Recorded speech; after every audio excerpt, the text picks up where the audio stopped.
traduttore, traditore, traducteur, imposteur.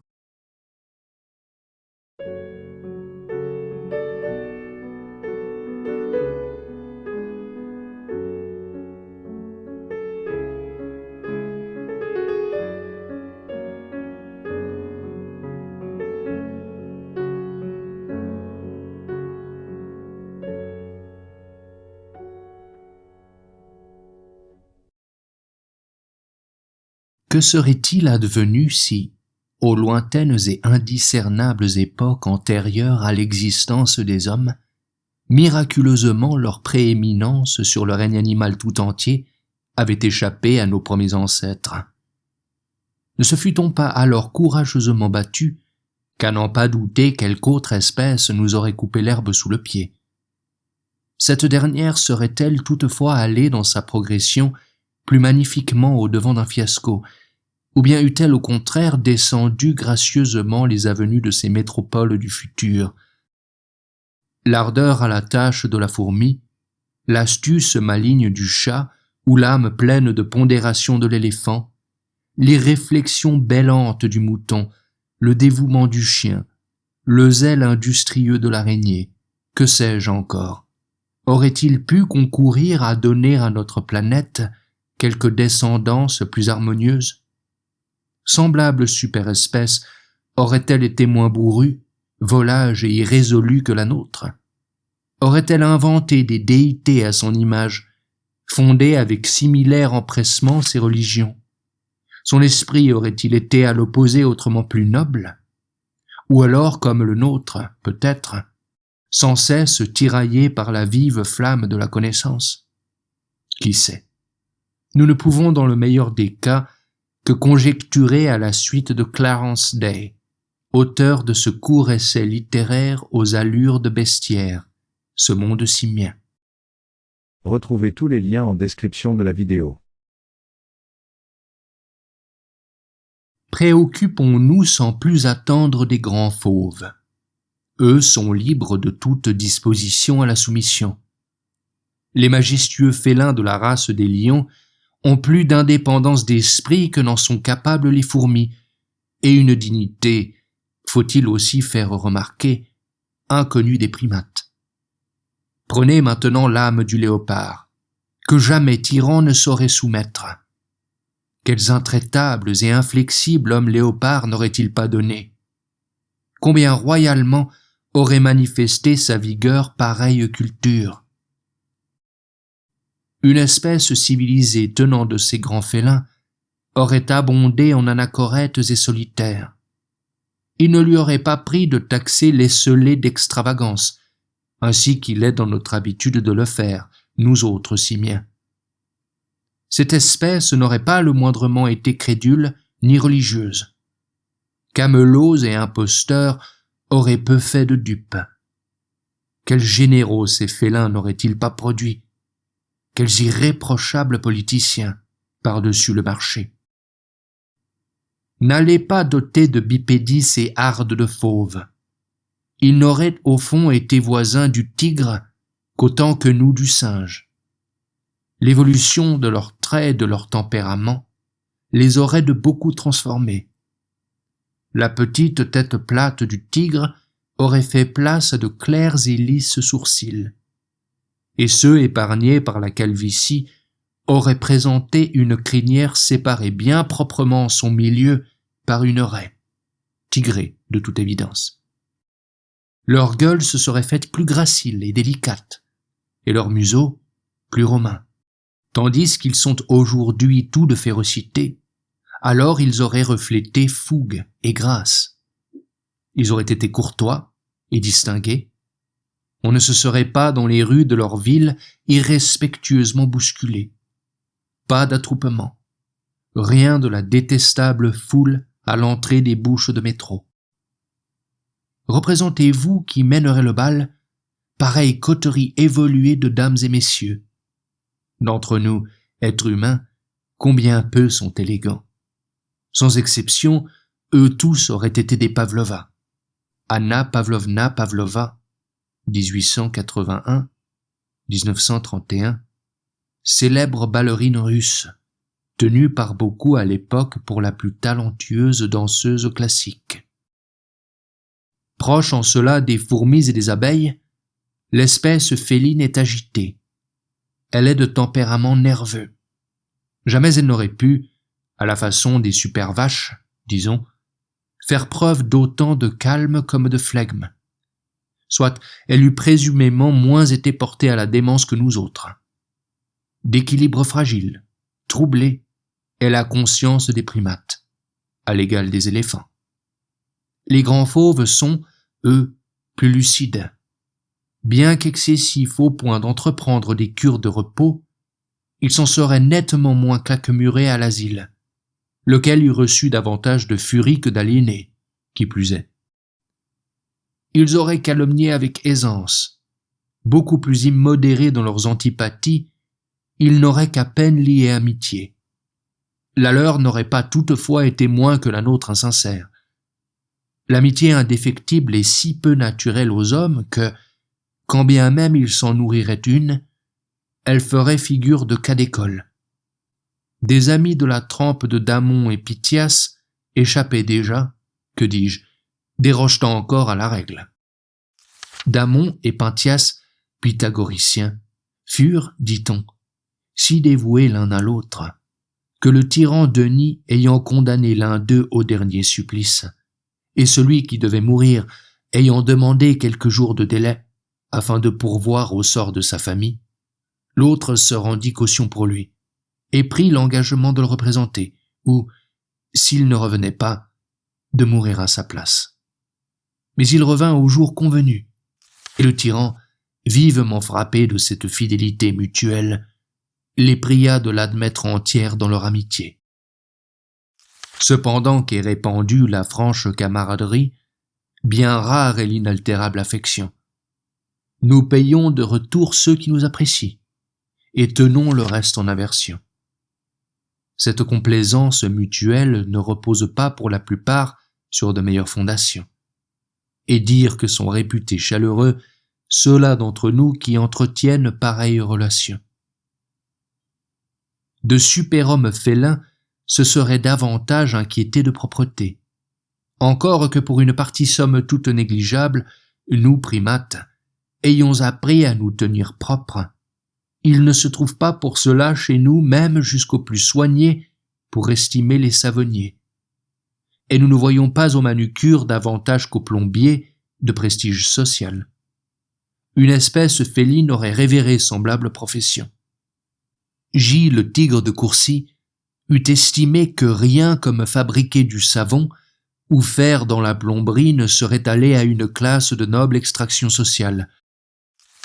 Référence plus que probable à Henri de Courcy, 1849-1920, cousin de Francis Blackwell Forbes, 1839-1908, homme d'affaires américain. La Vera Vanderbilt n'aurait daigné dîner qu'avec des manucures, quant à elle. Évidente référence au richissime empire familial Vanderbilt, bâti par Cornelius, 1794-1877, magnat américain de l'industrie ferroviaire. Personne, sinon peut-être la lie d'une telle espèce, ne se serait fait avocat ni gaspillé sur cette surprenante planète le plus clair de son temps à s'instruire d'interminables comptes rendus poussiéreux d'affaires classées déjà de vieille date.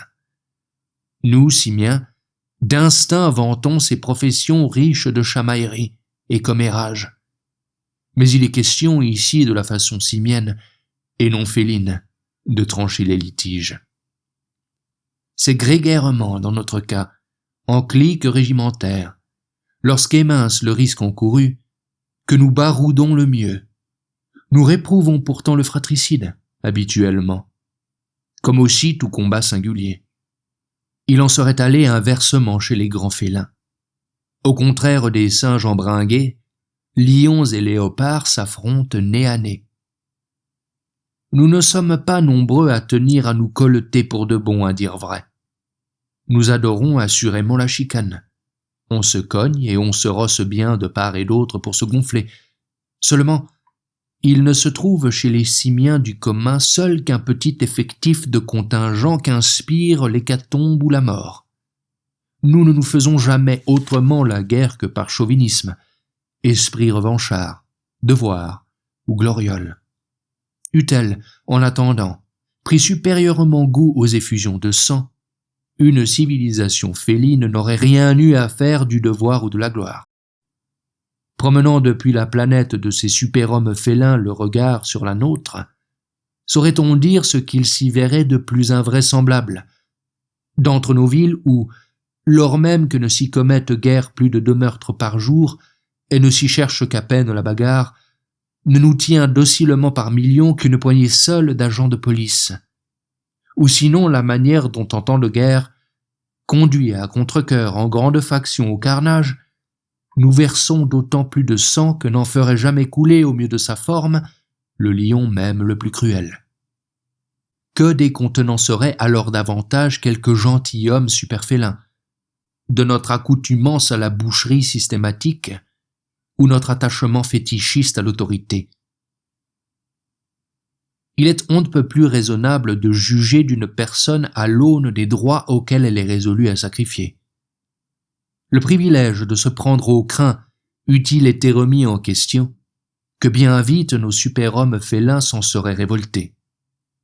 À la perte de pareil apanage, le simien se soumet en épatante hâte. Qu'à l'inverse on lui enjoigne d'avaler sa langue, et il se met dans une colère noire. Il ne s'exalte, et n'est jamais plus enthousiasmé que par son droit de s'exprimer publiquement, qu'il n'hésite pas à proclamer sacré au plus fort de sa flamme. Il porte sur les autres créatures qu'il croit inintelligentes un regard de pitié condescendante. L'un de ses petits a-t-il le malheur de lui naître idiot, que tout aussitôt il le tourne en tragédie. Il regarde comme une ironie du sort jusqu'au parler saccadé, plus communément appelé bafouillage. Articuler des mots est une prouesse à ce point précieuse aux simiens que, lorsqu'il demande à ce que sévèrement soient châtiés ceux qui l'incriminent, il leur ôte le droit à la parole avant que de les astreindre à renfort de menaces au silence. Sanction de la sorte est jugée par trop rigoureuse pour qu'il ne fût pas permis même aux plus horribles scélérats d'user sa salive à l'heure dite. Quoi qu'un simien fasse, toujours il faut qu'il en soit rapporté. Il n'est pas même en état de négocier la paix sans que se tiennent ces parlottes de conférence. Les superfélins ne se seraient aucunement senti l'obligation de faire la paix. Tout au plus auraient-ils tourné les talons, puis on serait resté là. Sur une planète de super-hommes félins, sans doute les marins s'y seraient-ils fait plus rares, et le petit monde, moindrement préoccupé de thalasso comme de baignade. Les chats ayant une sainte horreur de l'eau, évidemment l'individu qui en serait provenu, lui de même. Barboter leur aurait même paru témérité telle que pour épater la galerie ne s'y seraient essayés seuls que les plus courageuses têtes brûlées. Il ne se serait pas trouvé parmi eux trace de société contre la vivisection, ni soupçon d'association chrétienne de la jeunesse féline, ni encore d'action de la Croix-Rouge. Pas de végétariens, ni de loi sur la fermeture anticipée. Davantage, en revanche, de battues et de traques. Pas de chasse à courre, toutefois, celle-là strictement simienne. Mesurez donc un peu combien séduits par l'idée auraient été les singes d'autrefois. Un passe-temps pour lequel, revêtus de paletot écarlate, ils auraient ensuite à califourchon cavalcadé pêle-mêle à travers bois, assistés d'une jappante meute de chiens serviles. Un loisir des meilleurs, mais Dieu qu'un félin aurait répugné à courir pareillement le gibier. Il ne leur aurait pas fallu adouber d'explorateurs, vu que tous en auraient été. Représentez-vous qui flânez à la nuit close dans les rues d'une ville superféline. Plus bas s'ouvre le quartier des affaires aux étincelantes joailleries. À l'est se distingue l'enclos à bestiaux, duquel sourd quelques tristes soupirs, le grave mugissement du bétail innombrable que l'abattoir attend. Plus avant se détachent les muets aquariums et les cageots à souris. Par préférence à la volaille, ce sont en superféline lande des rongeurs dont il est fait élevage. Vers l'ouest, maintenant, bien que curieusement bachiques, s'étendent de ravissants jardins aux bocquetaux de Cater, sous le couvert desquels jeunesse superféline s'acoquine, et que hantent jusqu'aux portes de la mort, tout à fait incapables de se sevrer de leur singulièrement dégradante débauche, les mangeurs d'herbe à chat. Là où à présent vous vous tenez, s'étend le somptueux quartier résidentiel.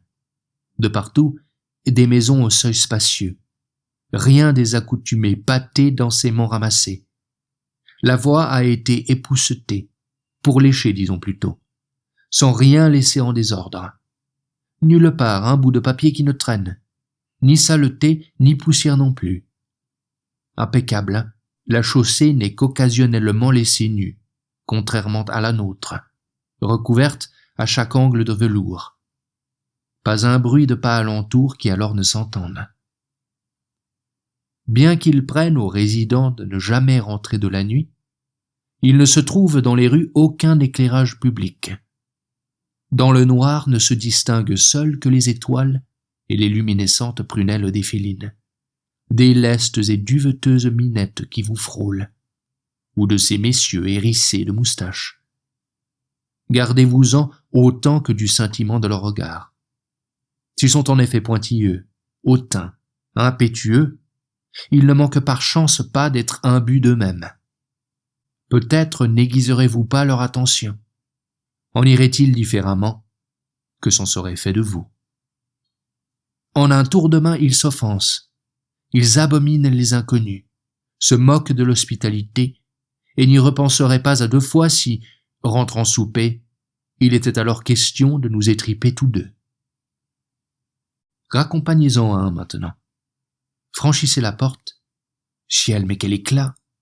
Aucun domestique en vue, si ce n'est peut-être, qui attendent servilement sur le porche de derrière, quelques singes pouilleux astreints à d'insignifiantes corvées.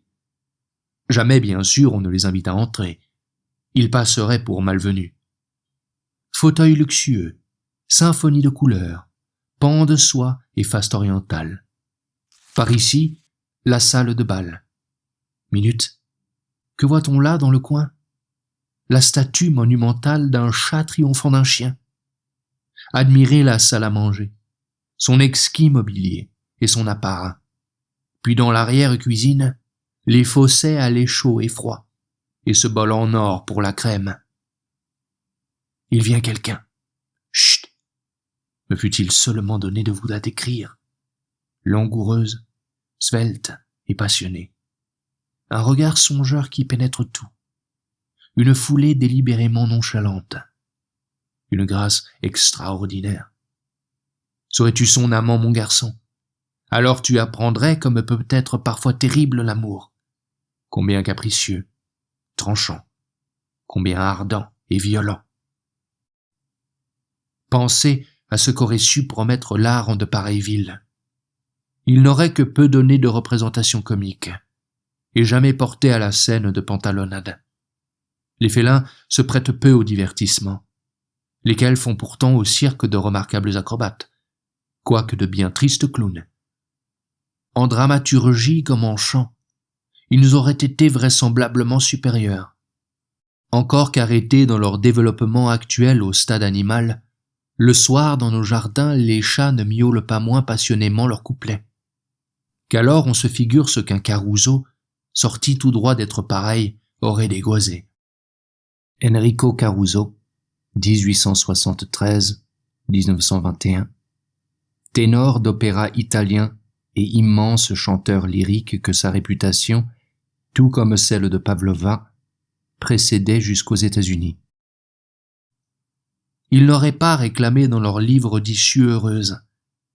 Ils auraient été subjectivement plus sûrs d'eux-mêmes que nous, moins enclins surtout à singer le savoir-vivre comme l'art. Ainsi auraient-ils été autrement plus originaux en la matière. Ne s'embarrassant pas sottement de ce que l'on eût attendu d'eux, ils se seraient plus distinctement conformés à leurs désirs. aurait été moins notablement critique, qui sait, plus unanimement contemplatif encore. Quoique plus finement, artistiquement on eût cependant bien moins produit. Un peintre superfélin n'aurait estimé la valeur de ses toiles qu'elle aurait fait sur lui seul, que ne les eût vues personne d'autre l'aurait laissé entièrement de marbre. Il n'aurait d'ordinaire aucunement pris la peine de donner forme à ses idées. Il ne lui aurait suffi tout bonnement que de s'en laisser émouvoir.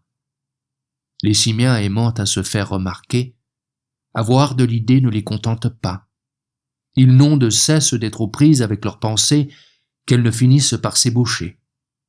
Qu'il leur faille avoir le nez sur le guidon pour qu'en livre ou par un buste se concrétise leur imagination, cela, ils le réprouvent. Voit-il juste ? Ma foi, j'en doute. Le génie artistique semble vouloir que l'on ne mette de point final à rien. Après qu'à l'esprit s'est présentée quelque idée, à mi-chemin cette dernière en sort immanquablement. Qu'au contraire on persévère, et l'art est difficile. Dans le cas des félins, il est pur bonheur. Mais de cette espèce, l'astuce est le trait dominant. Aussi me semble-t-il que l'aspiration à la technique leur serait venue principalement de leur adresse comme du désir de progresser. La ruse est pour le félin une joie, habileté dont il ne saurait jamais se lasser. Ainsi aurait-il progressé d'un miracle d'ingéniosité à l'autre. Voilà qui, pour leur civilisation, eût été la force motrice la plus impérieuse. D'importantes observations techniques et scientifiques en auraient dépendu, appliquées à des champs de connaissances comme l'économie par exemple. Dans d'autres, ils auraient été freinés. Au lieu que d'appréhender spirituellement le monde, la discipline scientifique s'y prend sèchement du dehors. Voilà qui eût tout particulièrement contribué à limiter leur tradition philosophique, en ceci qu'ils se seraient alors décidés non seulement à sonder l'univers, mais plus encore à le circonvenir. La curiosité humaine, elle, est désintéressée. Elle paraît par contraste candide. Elle nous apparaît, autrement dit, à nous qui ne partageons pas le même tempérament, plus vertueuse. Ce que nous appelons ici désintéressé passerait pour futile aux yeux d'un superfélin. La futilité est le fait habituel du simien. Je n'ai vis-à-vis des simiens aucune intention de me montrer partial. Peut-être qu'à l'exemple de la technique, vaine est aussi la curiosité. Mais d'excellentes aptitudes pourraient bien également amener subtilité d'un genre même louable et bon. Comparer pour cela aux grandes recherches d'un astronome, la maladroite et erratique curiosité du petit singe passerait pour tout aussi improbable qu'est étroit le rapport qu'entretient avec le vaste dessein de quelque être supérieur de l'espèce que nous nous représentons, le tour de main virtuose de nos mistigris. Pourtant, la technicité est en dernier lieu réellement promise à la ruine. Transmuez-la en son expression la plus quintessentielle, laissez-la comme bon vous semble s'affiner et se civiliser. Aussi inspirée que grande et éclairée fût-elle, elle résiste à l'homogénéité des choses, toujours. Son rôle n'est jamais que celui de la guerre d'un fragment fait à l'ensemble. Le Lucifer de Milton devait en cela partager l'esprit d'un superfélin. Celui qui règne monarque des cieux, qui jusqu'alors reposait paisible sur le trône maintenu par l'antique renommée, le consentement, l'habitude, tout en étalant les pompes de la majesté souveraine, nous avait toujours laissé ignorer ses forces. C'est ainsi qu'il a tenté notre agression et causé notre chute. Maintenant instruit de sa puissance et de la nôtre, nous ne devons ni lui déclarer une nouvelle guerre, ni la craindre, s'il nous provoquait. Le meilleur parti qui nous reste est de travailler maintenant dans un secret dessein et d'accomplir, par la ruse ou l'artifice, ce que n'a pu la force, afin qu'il apprenne de nous que celui qui ne doit la victoire qu'à la force ne triomphe qu'à demi. L'espace infini peut enfanter de nouveaux mondes. Dès longtemps, se répandait dans les cieux la croyance que le Tout-Puissant devait, dans un monde créé, propager une race choisie, et que les regards de sa préférence la favoriserait à l'égal des enfants du ciel. C'est dans ce monde qu'il faut tenter notre première irruption, ne serait-ce que pour l'explorer. Là ou ailleurs, car ce puits infernal ne peut emprisonner pour jamais des esprits célestes, ni l'abîme les ensevelir longtemps dans ses ténèbres. Mais un semblable projet veut un mûr examen en plein conseil. N'espérons plus la paix, car qui songerait à la soumission? Guerre donc, guerre. Ouverte ou cachée, il faut la résoudre. Que cette ingéniosité finisse par être en défaut ne constitue toutefois pas ici le fond du problème. Il n'a pas été expliqué pourquoi sur Terre ne règnent pas les lions. L'ennui vient de ce que semblable espèce vacillerait dès après qu'elle aurait par trop douloureusement poussé à la lutte pour l'existence. S'il est vrai que la rivalité et le conflit aguerrissent une civilisation, ils ne la pérennisent pas pour cela. L'appui autant que l'entraide y sont capitaux. Qualité qui, au félin, manque plus que tout. Ils ne collaborent pas de bonne grâce et ne se mouillent que frileusement. Leur majesté, leur ombrageux amour-propre, comme aussi leur cœur de glace, ont en quelque sorte participé à contrecarrer les véritables chances d'élévation de leur espèce. Retrouvez tous les liens en description de la vidéo.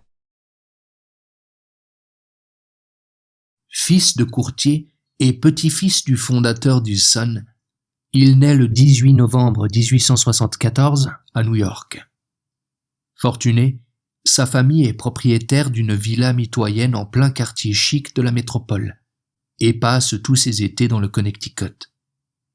Il reçoit son éducation au fameux internat Saint-Paul, à Concord, dans le New Hampshire, avant d'obtenir en 1896 son diplôme à Yale. Lancé dans les affaires, il s'associe en 1897 à son père après s'être fait à un moment courtier à Wall Street. Il s'engage cependant dans la marine dès 1898. Sans y avoir jamais servi, l'arthrite s'y déclare qui le handicapera sa vie durant. Renonçant à la bourse, il séjourne quelque temps en Arizona, puis au Colorado, pour retourner vivre par la suite jusqu'à sa mort à New York. Il fait l'acquisition de l'hebdomadaire des diplômés de Yale en 1905, qu'assisté d'Edwin Oviatt, il dirige 4 années en tout. Il en cède ultérieurement la direction au conseil des anciens élèves de l'université. Tout de suite à la retraite, qu'il commence de faire imprimer ses vers.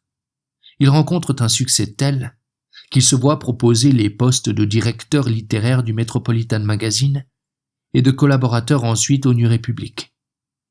Ce n'est qu'avec la sortie du premier de ses livres illustrés de sa main, Ce monde simien, qu'il lui est donné de peaufiner son singulier talent. C'est à la suite de portraits qu'il tire de sa famille, celui de son père particulièrement, qu'il doit cependant sa plus grande notoriété. D'abord publié dans le New Yorker, le tout compilé donne Dieu est mon père et La vie avec mon père, ce dernier couronné livre du mois pour décrocher la 2e place au classement des meilleures ventes de l'année 1935 par après. Secrétaire des anciens de Yale en 1896, il fait paraître en 1915 son bulletin semestriel. Il quitte la maison familiale pour emménager seul dans un appartement d'où poursuivre son travail. Spéculant en bourse sur les actions du moment, de son lit il s'occupe simultanément de faire dans le commerce de gants. C'est en 1928 qu'il prend Catherine Briggs Dodge pour épouse. Il dort la journée pour travailler la nuit, sa compilation soignée de fichettes toujours à portée de main. Le battement répété de la lumière la nuit à ses fenêtres lui vaut pendant la guerre d'être suspecté d'entretenir avec la flotte allemande une correspondance codée. N'étant qu'en possession imparfaite de ses mains et phalanges, on retrouve dans ses papiers au moment de sa mort soudaine, survenue le 18 décembre 1935 des suites d'une pneumonie, autant de notes que de matière pour suffire à la rédaction d'une demi-douzaine au moins de biographies, de toute une série d'articles et de 2 ouvrages encore, l'un sur son père, l'autre, sa mère.